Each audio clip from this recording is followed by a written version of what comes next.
Yes sir, सुनाई दे रही है। अच्छा अच्छा, अब बोर्ड पे देखिएगा, बोर्ड पे मैं आपको थोड़ा सा लिख के आप बताइएगा कि बोर्ड दिखाई दे रहा है।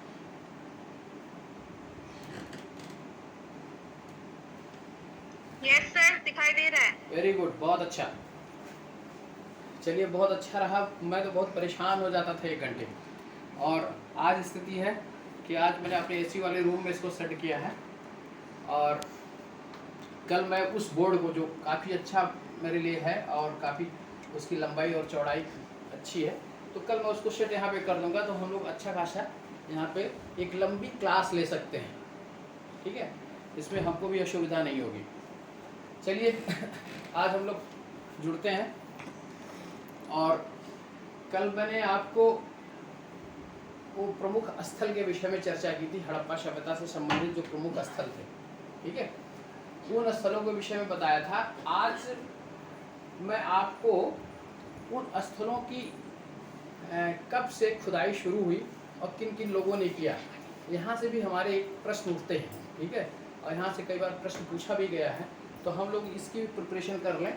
और इसमें आप लोग कॉलम बनाइएगा, और कॉलम में स्थल का नाम और किस वर्ष उसकी खुदाई शुरू हुई, ठीक है, और प्रारंभिक खुदाई किसने की।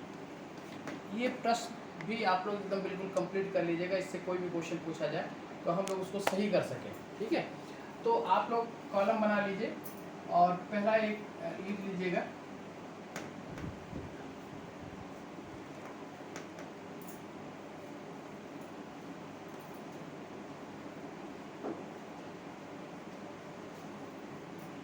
स्थल और वर्ष, किस वर्ष इसकी खुदाई की गई। उसके बाद उत्खननकर्ता का नाम, उत्खननकर्ता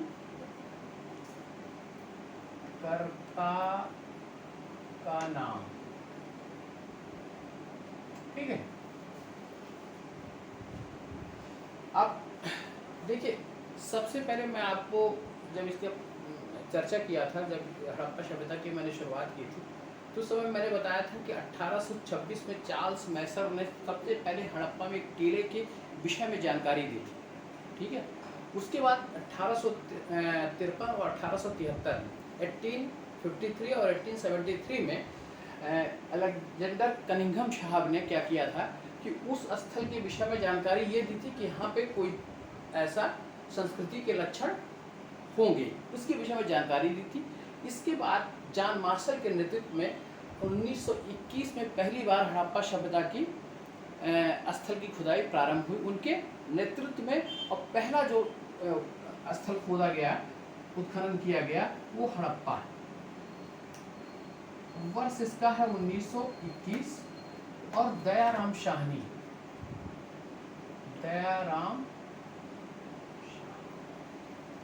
ठीक है, शाहनी, ये प्रारंभिक तौर पर ये हुआ था पहला 1921 में।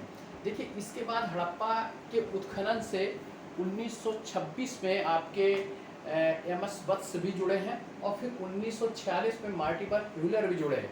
ठीक है, तो कभी जब आईएएस में क्वेश्चन पूछा भी गया है कि हड़प्पा से संबंधित उत्खननकर्ता कौन कौन से हैं, तो आप दयाराम शाहनी के बाद 1926 में आपके एमएस वत्स, माधव स्वरूप वत्स, और उसके बाद 1946 में मार्टिमर व्हीलर इससे हैं। बहरहाल इतने डीप क्वेश्चन की हम आशा नहीं करते कि आपके आरओ में पूछा जाएगा, लेकिन आप पहले कम से कम पहला जो शख्स है जो इस उत्खनन से जुड़ा हुआ है, उसका नाम ज़रूर याद रखिएगा। 1921 वर्ष याद रखिएगा, और दयाराम शाहनी। ठीक है, उसके बाद दूसरा है आपका स्थल मोहनजोदड़ो।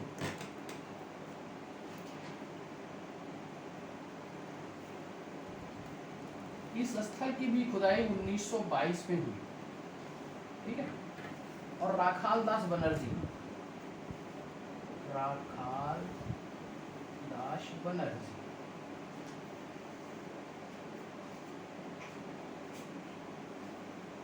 इस स्थल से जुड़े।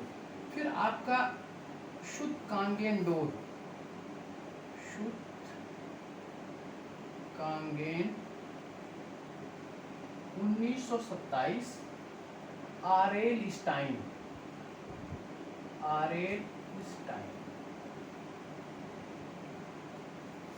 आप जरा कमेंट के द्वारा या स्पीकर पे मुझसे जरा बताएं कि सुतकांगेंडोर ये स्थल कहाँ पे स्थित है,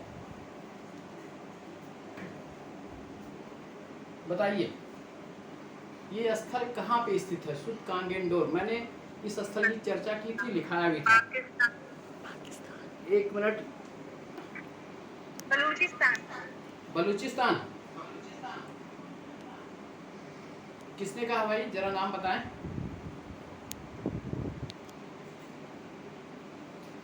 बोलिए जरा।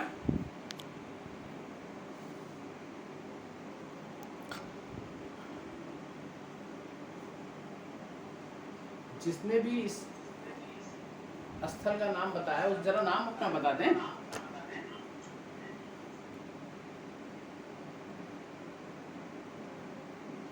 चलिए कोई बात नहीं।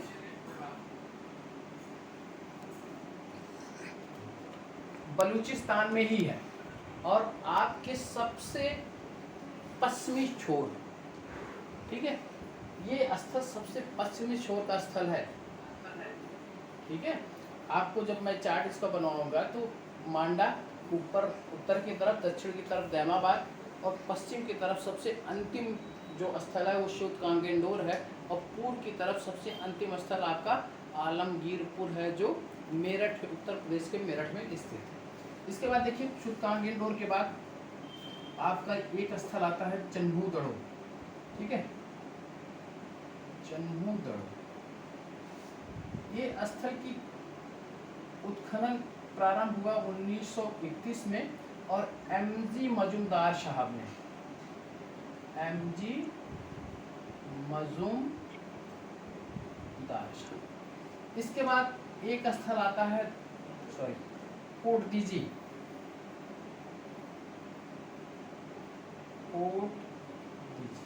यह 1935 में प्रारंभ हुआ और धुर्वे साहब ने, धुर्वे ने इसकी उत्खनन, इस उत्खनन को प्रारंभ किया था। उसके बाद आपके स्थल आते हैं रोपड़, रंगपुर और कालीबंगा। ये तीन को मैं एक साथ इसलिए लिख रहा हूँ कि इनका उत्खनन वर्ष तीनों का एक ही है, 1953। 1950 रोपड़, रंगपुर और कालीबंगा। रोपड़ आपका पंजाब में, भारत के पंजाब में स्थित, रंगपुर आपके गुजरात का क्षेत्र है, कहाँ का, काठियावाड़ का क्षेत्र, सौराष्ट्र का क्षेत्र है, और कालीबंगा आपका कहाँ का है, राजस्थान का, जो घग्गर नदी के तट पर स्थित है। पहले ये आपके गंगानगर जिले में पड़ता था, अब जिला चेंज हुआ, हनुमानगढ़ उस जिले का नाम है, वहाँ पे स्थित है, ठीक है। तो रोपड़, रंगपुर, कालीबंगा ये तीनों 1953 इसके उत्खनन करता अलग अलग है, ठीक है।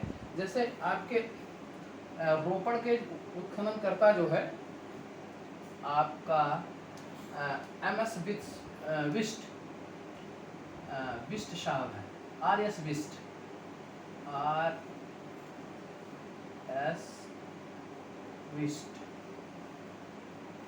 ठीक है।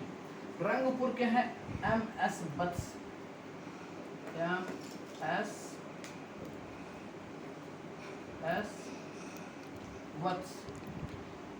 ठीक है। और कालीबंगा के हैं अमलानंद घोष, इनको एक घोष के रूप में अमलानंद घोष। आप लोग इसको नोट कर लें। मैं एक बार पुनः इस पर रिवाइज कर दे रहा हूँ कि Harappa 1921 Dayaram Shahi, Mohenjodaro 1922 Rakhaldas Banerji, Sutkagendor 1927 RL Stein, Chanhudaro 1931 MG Majumdar, Kotdiji 1935 Dhurve, Ropar 1953, ठीक है, RS विस्ट। उसके बाद आपके रंगपुर 1953 MS वत्स, कालीबंगा 1953 अमलानंद घोष। आपने नोट कर लिया। इसको मिटा दें।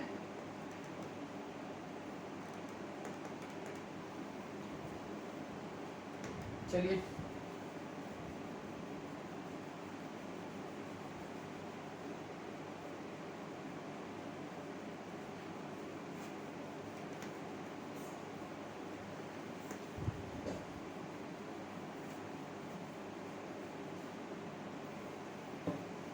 नेक्स्ट और स्थल को देख लीजिए। इसके बाद आपके शुरू होता है लोथल का। लोथल यह गुजरात प्रांत के सौराष्ट्र या काठियावाड़ क्षेत्र में मिला है। लोथल का उत्खनन वर्ष है 1955 से लेकर 63 तक हुआ है लगातार। ठीक है, इसके हैं SR राव। SR राव, ये लोथल के हो गए। आलमगीरपुर,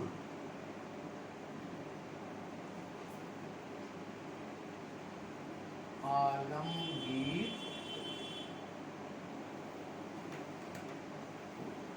यह कहाँ पे स्थित है? उत्तर प्रदेश के मेरठ जिले में 1958 को। और इसकी खुदाई किसने की थी? उत्खनन किसने करवाया था? बताएं, किसी को याद है?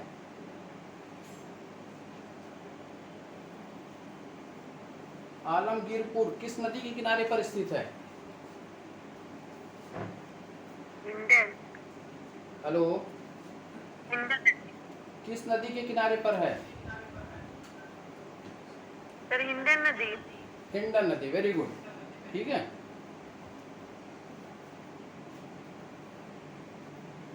ये कहाँ पे स्थित है? किस उत्तर प्रदेश के किस क्षेत्र में? मेरठ। मेरठ में। ठीक है, और इसके बाद आलमगीरपुर की खुदाई किसने करवाई थी? बताएं। सर, शायद दत्त शर्मा थे क्या? यज्ञदत्त शर्मा, YD शर्मा नाम इनका है। क्या नाम है? YD शर्मा या यज्ञदत्त शर्मा आप लिख सकते हैं, यज्ञदत्त शर्मा। ठीक है, इसके बाद आलमगीर के बाद आपका है देशलपुर।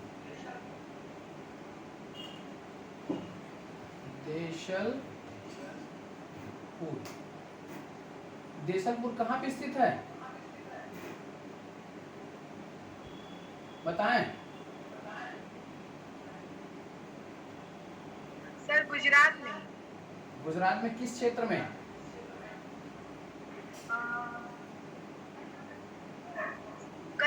कच्छ का क्षेत्र था शायद। वेरी गुड, बहुत अच्छा, बहुत बढ़िया।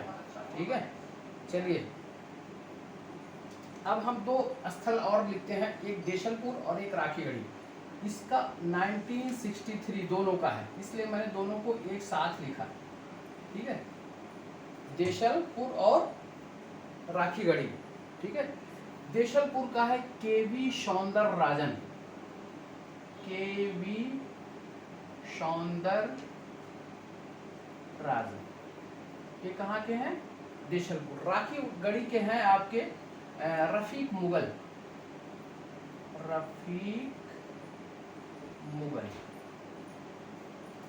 ठीक, इसके बाद हम आते हैं शुरकोतदा। ये कहाँ पे स्थित है?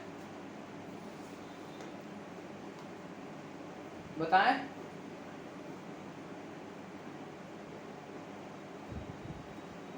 शुरकोतदा कहाँ पे स्थित है? सर, गुजरात में। गुजरात किस क्षेत्र में? सर, कच्छ का क्षेत्र। कच्छ के रण में। ठीक है, देखिए देशलपुर, शुरकोतदा और धौलावीरा ये कच्छ के रण में स्थित हैं, और आपके रंगपुर, लोथल, प्रभास पाटन, रोजदी यह आपके गुजरात के सौराष्ट्र के क्षेत्र में स्थित है। बहुत अच्छा, वेरी गुड, बहुत बढ़िया। और सुरकोत्ता जो है इसका उत्खनन आपका हुआ है 1972 टू 75। ठीक है। इसके हैं जगपत जोशी, जेपी जोशी के नाम से जाना जाता है, जगपति जोशी। ये हैं सुरकोत्ता के। ठीक है। इसके बाद आपका आता है दैमाबाद। दैमाबाद कहाँ पे है, बताते रहें आप। सर महाराष्ट्र। महाराष्ट्र का क्षेत्र, वेरी गुड, बहुत बढ़िया। ये आपका 1974 से 79 के बीच में इसकी खुदाई हुआ और इसका उत्खनन किए थे बीपी बोपोर्दिकर,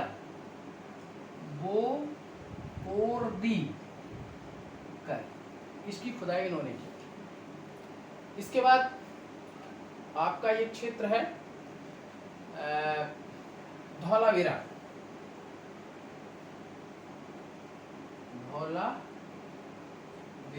ये 1990 से लेकर 92 तक। ठीक है। धौलावीरा का क्षेत्र आपको अभी मैंने चर्चा किया, यह गुजरात का कच्छ के रण का क्षेत्र है और इसकी खुदाई भी यज्ञदत्त शर्मा वाईडी शर्मा ने की थी। यज्ञदत्त,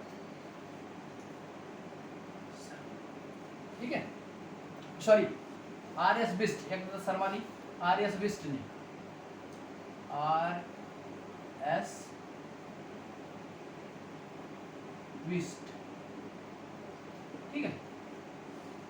अब ये महत्वपूर्ण स्थल आपके सामने, इस स्थल को चूंकि मैंने ये कहाँ पे स्थित था इसकी चर्चा मैं कल कर चुका था, इसलिए आप जो है इस स्थल, उत्खनन वर्ष और उत्खननकर्ता के नाम मैंने सीरियल से आपको लिखा है 1921, 1922, 1927, 1931, 1935, 1953, 1955, 1958, 1963, 1972, 1974 और 1990। ये मैंने एक सीरियल में आपको लिखा दिया, इसको आप 2-4 बार पढ़ लें और ये आपका कंप्लीट हो जाएगा। ठीक है। अब हम आते हैं नेक्स्ट पॉइंट पे। इस स्थल से संबंधित एक प्रश्न पूछा जाता है कि इस स्थल में जो पॉपुलेशन थी, जो जनसंख्या थी, वो किस प्रजाति से संबंधित थी, किस प्रजाति के लोग इस स्थल में थे। एक बहुत महत्वपूर्ण प्रश्न है। तो इसमें आपके प्रोटो ऑस्ट्रेलाइड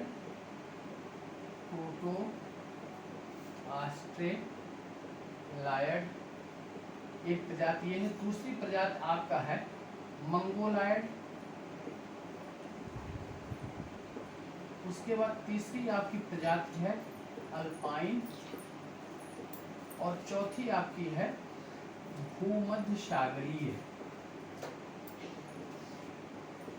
भूमध्य, ठीक है।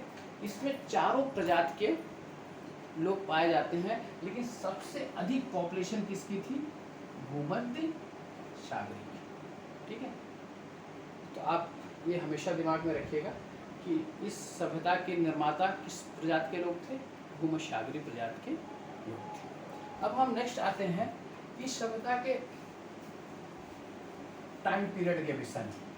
समय, इसका कार्यकाल क्या था, ये टाइम पीरियड कब से कब था, इसके विषय में भी हमारे यहाँ इतिहासकारों में बहुत मतभेद है।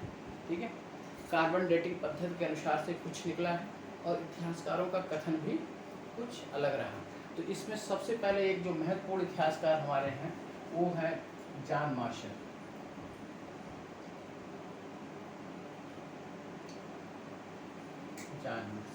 इन्होंने इसका टाइम पीरियड आपका 3250 से लेकर 2750 BCE तक, 3250 से लेकर 2750 तक। दूसरे आपके हैं माधव स्वरूप वत्स, या इनको MS वत्स भी कहा जाता है, माधव स्वरूप वत्स। इन्होंने जो टाइम पीरियड बताया है वो 3500 से लेकर 2700 BCE तक। इसके बाद तीसरे इतिहासकार आपके अर्नेस्ट मैके,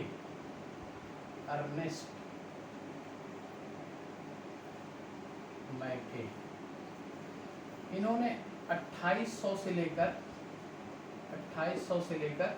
2500 तक, 2500 BC तक, 2500 BC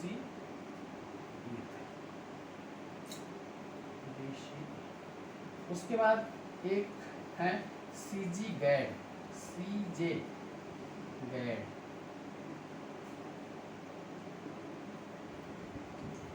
इन्होंने इसका टाइम पीरियड आपका 2500 से लेकर 1750 तक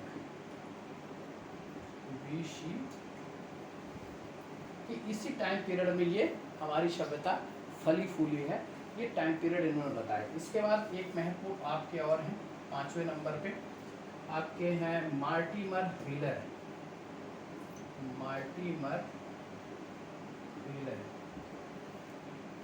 इन्होंने इसका टाइम पीरियड 2500 से लेकर 1500 BCE तक, BCE तक बताया। एक अन्य है 6ठे नंबर पे फेयर सर्विस, फेयर सर्विस, इन्होंने इसका टाइम पीरियड 2000 से लेकर 1500 BCE तक। मैं इसको पुनः रिपीट कर देता हूँ। जॉन मार्शल का 3250 से लेकर 2750 के बीच, माधव स्वरूप वत्स का 3500 से लेकर 2700 के बीच में, अर्नेस्ट मैके 2800 से लेकर 2500 BCE तक, सीजी गैड 2500 से लेकर 1750 BCE तक, मार्टिमर व्हीलर आपके 2500 से लेकर 1500 BCE तक, और फेयर सर्विस 2000 से लेकर 1500 BCE तक इन्होंने कहा। और जब कार्बन डेटिंग पद्धति के अनुसार इसका टाइम पीरियड निकाला गया, ठीक है, सॉरी ये यहाँ पे आप करेक्शन कर लीजिएगा, सीजी गैड का 2350 से लेकर 1750 के बीच में सीजे गैड का। अब इसके बाद जब कार्बन डेटिंग पद्धति के द्वारा इसके टाइम पीरियड को निकालने का कार्य किया गया, तो वो टाइम पीरियड करीब करीब सीजे गैड के टाइम पीरियड से मेल खाता रहा। सीजे गैड जहाँ 2350 से लेकर 1750 के बीच टाइम पीरियड बताया, वहाँ कार्बन डेटिंग पद्धति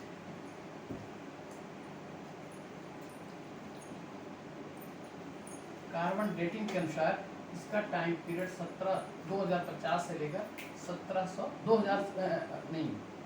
से लेकर 1750 BCE तक, ठीक है। अब हम इसका क्लाइमेक्स जब देखते हैं, सबसे उफान पर मतलब पीक पॉइंट पे जब ये सभ्यता रही, ये 2200 से लेकर 2000 के बीच, 2200 से लेकर 2000 के बीच, ठीक है। और 1750 के बाद से 1750 के बाद से यह सभ्यता धीरे धीरे पतन की ओर अग्रसर हुई, ठीक है। पतन के बिंदुओं पर हम जब बात करेंगे तो बाद में हम ये निष्कर्ष पर पहले ये निष्कर्ष पे लोग पहुंचे थे कि इस सभ्यता का पतन हो गया था, लेकिन इस सभ्यता के जो नगरीय चरण था उसका पतन हुआ था, और ग्रामीण चरण के रूप में यह सभ्यता जो है वो अनवरत जारी रही। और इसके कुछ तत्व तो आपको प्राचीन भारत के 750 AD तक भी कुछ तत्व प्राप्त होते हैं, ठीक है। इस तरीके से ये सभ्यता का टाइम पीरियड रहा। अगर इस टाइम पीरियड को हम लोग थोड़ा दूसरी भाषा में समझने का प्रयास करें कि कैसे रहा, कि एक सिंधु घाटी सभ्यता प्रारंभिक चरण, ठीक है, और वह उसका जो है क्लाइमेक्स का टाइम, और उसके बाद उसका पतन का टाइम, ठीक है। तो प्रारंभिक चरण जब शुरू होता है, करीब करीब उसको आप मान सकते हैं उद्भव जो इसका शुरू होता है वो 3500 से लेकर 2500 के भीतर। उसके बाद वो 2500 से लेकर 1900 तक ये जो है ये बिल्कुल टॉप पे रही है सभ्यता। नगरीय सभ्यता का जो उच्चतम शिखर हमको देखने को मिलता है इस समय मिलता है, और फिर 1750 से लेकर वो डाउनफॉल स्थिति में रही, और अंत में इस सभ्यता का पतन हो जाता है। पतन के अनेक कारण की भी चर्चा की गई है। पतन के कारणों की हम यहाँ पे चर्चा करते हुए आगे बढ़ते हैं। तो पतन के जो कारण थे उसके विषय में इतिहासकारों ने, जैसे उद्भव के विषय में विभिन्न मत हैं, उसी तरीके से पतन के विषय में भी इतिहासकारों में विभिन्न मत हैं। एक बहुत बड़ा है मत की बाढ़। इस सभ्यता के पतन में बाढ़ ने भूमिका निभाई। नदियों के का मार्ग, जब वहाँ के साक्ष्य की चर्चा करते हैं जो प्राप्त होते हैं, तो नदियों के मार्ग परिवर्तित होते गए, ठीक है, और बाढ़ के कारण ये सभ्यता हमारा पतन की स्थिति में आ गई। इसको कहने वाले कौन थे? बाढ़ के विषय में जॉन मार्शल ने कहा, और मैके साहब ने बाढ़ के मत का समर्थन किया, और एम.एस. वत्स ने, माधव स्वरूप वत्स ने। ये बाढ़ कारण इस सभ्यता के पतन का रहा। इसको समर्थन किसने किया? मार्शल, मैके और एम.एस. वत्स। और इसी जगह बाढ़ के साथ साथ दूसरा एक है प्रशासनिक शिथिलता।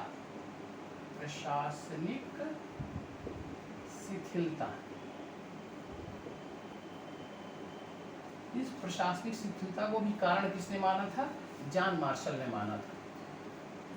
जॉन मार्शल, ठीक है। ऐसे प्रश्न आएंगे, वो प्रश्न पूछ दिया जाएगा कि वो कौन से इतिहासकार हैं जिन्होंने बाढ़ को इस सभ्यता के पतन का कारण स्वीकार किया, ठीक है। या हो सकता है इनमें ऐसे क्वेश्चन आ सकते हैं कि इनमें से कौन से इतिहासकार हैं, तीन है, जैसे मान लीजिए मार्शल है, मैके या सर एम.एस. वत्स है, कौन एक अन्य है जो इस सभ्यता के पतन के कारण बाढ़ को नहीं मानते, किसी और का नाम दे देंगे। तो आप ये जब नाम आपको ध्यान में रहेगा तो आप अपने क्वेश्चन को बहुत आसानी से सॉल्व कर सकते हैं। तो हम जितना आपको कह रहे हैं उतना आप समझते चलें और उसको दिमाग में बैठाते चलें, ठीक है।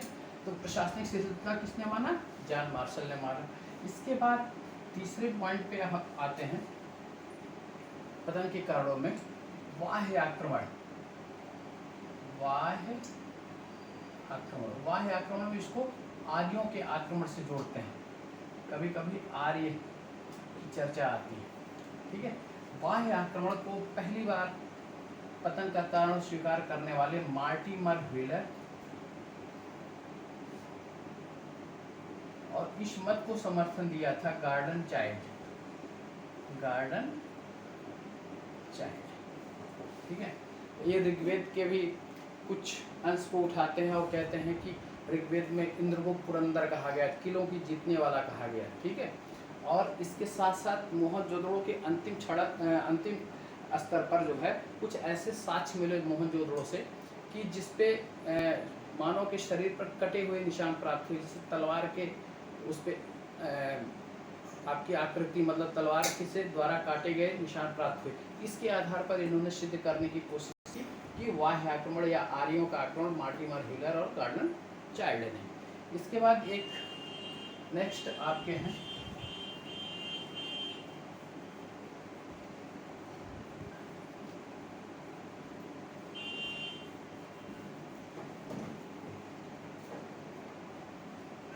इसके बाद आपके भूतात्विक परिवर्तन।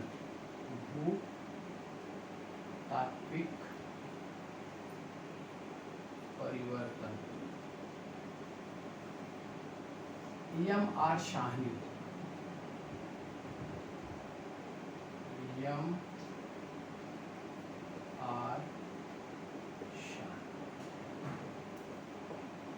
नेक्स्ट आपके हैं महामारी या प्राकृतिक आपदा।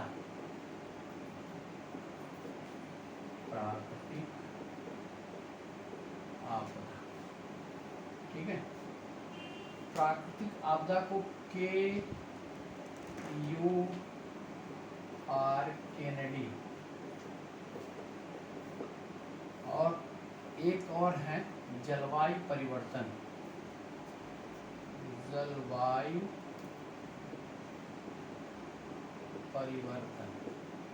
ये कारण मानते हैं आपके R.L. स्टाइन।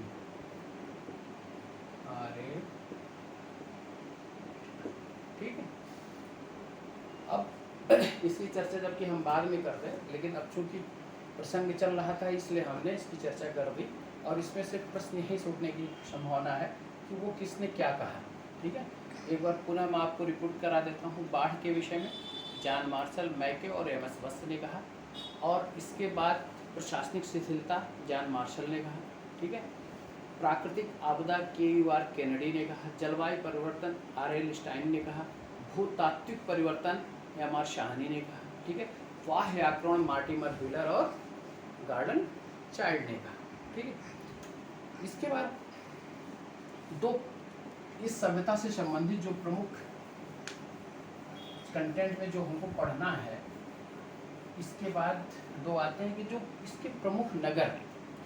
देखिए, यह सभ्यता अपने समकालीन सभ्यता से किस मामले में अलग थी। पहली बात, इसका नगर नियोजन और दूसरा जल निकास प्रणाली। देखिए, उसकी समकालीन अगर जो सभ्यताएं हमारी विकसित थी, वो सभ्यता उस समय मिस्र की सभ्यता थी। ठीक है। मेसोपोटामिया की सभ्यता थी, मेसोपोटामिया की सभ्यता थी और आपका सुमेरी सभ्यता थी, सुमेर की सभ्यता। इसकी सभ्यता के समकालीन कौन सी सभ्यता? ये तीन सभ्यता थी। इन तीनों सभ्यताओं में इस सबसे अधिक उत्कृष्ट क्या था? इसका नगर नियोजन और जल निकास प्रणाली। जल निकास आपकी इवेंट की 18वीं शताब्दी, जब 19वीं शताब्दी में आते हैं, पेरिस और लंदन की बात करते हैं, तो उस समय भी ऐसे नगर नियोजन और उत्कृष्ट जल निकास प्रणाली की ऐसी व्यवस्था वहाँ भी नहीं थी। आपकी पेरिस और लंदन में भी नहीं थी। जितनी अच्छी व्यवस्था इस सभ्यता में 5000 वर्ष पूर्व हो चुकी थी। ठीक है। तो हम इसकी भी चर्चा करेंगे। फिर इसके जो नगर थे, जो प्रमुख नगर थे, जैसे हड़प्पा है, मोहनजोदड़ो है, कालीबंगा, बनमाली, लोथल, धौलावीरा। ठीक है। जो प्रमुख नगर मैंने आपको लिखाए हैं, वहाँ से क्या साक्ष्य प्राप्त हुए, उस साक्ष्य के आधार पर उनकी जीवन शैली, उनकी सामाजिक स्थिति, आर्थिक स्थिति, धार्मिक क्रियाकलाप और राजनीतिक संगठन कैसे थे, उसकी भी हम लोग उसका निष्कर्ष निकालते हैं सिर्फ उन्हीं तथ्यों को। चूँकि हमारे पास इनको ज्ञात करने के लिए कोई साहित्यिक साक्ष्य अभी तक नहीं है। हम टोटल निर्भर किससे हैं? किस पर हैं? पूरा तात्विक साक्ष्य पर निर्भर है। ठीक है। इसीलिए इसको क्या कहा जाता है? आद्य इतिहास। आद्य इतिहास, प्रोटो हिस्ट्री। ठीक है। Proto history. आद्य इतिहास का मतलब ये होता है कि जिस काल के लेखन प्रणाली तो मौजूद थी, लिपि का ज्ञान था, लेकिन उसको अभी तक हम पढ़ने में सक्षम नहीं हो पाए, वो हमारी प्रोटो हिस्ट्री में है। ठीक है। एक बात और है, आद्य इतिहास के साथ साथ यह सभ्यता किस उससे संबंधित थी? तो कांस्य युग से संबंधित थी। कांस्य युग से संबंधित थी। कांस्यकालीन सभ्यता माना जाता था इसको। एक इस पे क्या बात है, जबकि कांस्य के हमारे पास यहाँ पे बहुत ज़्यादा उपकरण नहीं मिले हैं। ठीक है। बहुत ज़्यादा कांस्य के साक्ष्य नहीं मिले, लेकिन उस समय चूंकि हमारे नव पाषाण काल, जब इसके पूर्व में हम जाते हैं, तो नव पाषाण काल में सबसे पहले कौन से धातु की खोज की गई थी? तांबे की। ठीक है। सबसे पहले तांबा की खोज की गई और तांबा के बाद टिन को मिलाकर, ठीक है, टिन को मिलाकर कांसा तैयार किया गया। ठीक। कांसा जो तैयार किया गया, इस कांसे का चूंकि विशिष्ट रूप यहाँ भरकर सामने आया था, इसीलिए सिर्फ कांस्य युगीन सभ्यता भी कहा जाता है। ठीक है। आप प्रोटो हिस्ट्री से इसको जोड़िएगा और कांस्य युगीन सभ्यता से इसको जोड़िएगा। ये क्लियर हो गया। अब हम आ जाते हैं इसके राजनीतिक संगठन पर। उसके बाद सामाजिक, आर्थिक और धार्मिक क्रियाकलाप की चर्चा करते हुए फिर लास्ट में हम आपके जो नगर नियोजन और जल निकास प्रणाली की भी चर्चा करते हुए, ठीक है, फिर हम नगरों के विषय में आएंगे। तो पहला हम देखते हैं कि राजनीतिक संगठन क्या था, राजनीतिक व्यवस्था क्या थी। जब हम पढ़ेंगे इस सभ्यता के विषय में, तो इस सभ्यता में हम देखते हैं कि इस सभ्यता में व्यापार और वाणिज्य का बहुत अधिक महत्व प्राप्त होता है। ठीक है। कि विशेष रूप से इसमें व्यापार वाणिज्य की प्रमुख भूमिका हमको स्पष्ट दिखाई देती है। इसीलिए कई लोगों ने, कई इतिहासकारों का मत है कि इस सभ्यता के जो संचालन करता थे वो वणिक लोग थे, व्यवसायी लोग थे। ठीक है, इसमें भी हमारे इतिहासकारों में मत है, और मत में क्या क्या स्टेटमेंट लोगों ने दिया है उस स्टेटमेंट पे भी चर्चा थोड़ा सा कर लेते हैं।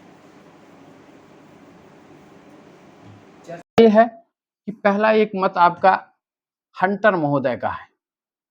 हंटर साहब ने क्या कहा? हंटर महोदय ने कहा कि इतनी बड़ी